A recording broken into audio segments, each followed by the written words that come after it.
Quarry వారికి పర్యావరణ అనుమతులు కోసమని వేళ పబ్లిక్ హియరింగ్ పెట్టారు.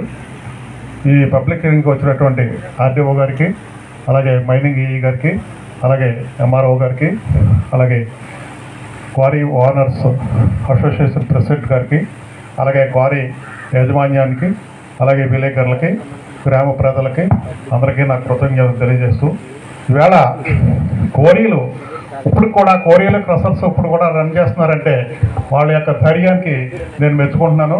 ఎందుకంటే నష్టాల్లో ఉన్నటువంటి ఆ వ్యాపారాన్ని ఇప్పుడు కూడా కొంతమంది రన్ చేస్తున్నారంటే వాళ్ళకి హ్యాట్స్ ఆఫ్ చెప్పాలి.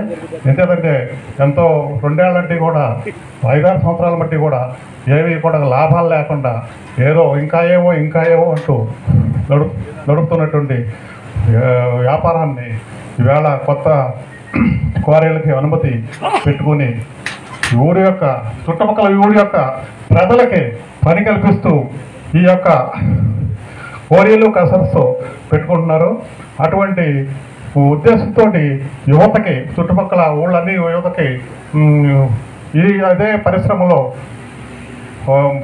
ప్రాధాన్యత ఇచ్చి ఉద్యోగాలు కల్పించాలని చెప్పేసి మనస్ఫూర్తిగా కోరుకుంటూ ఈ అవకాశం ఇచ్చిన పెద్దలకి నా ధన్యవాదాలు.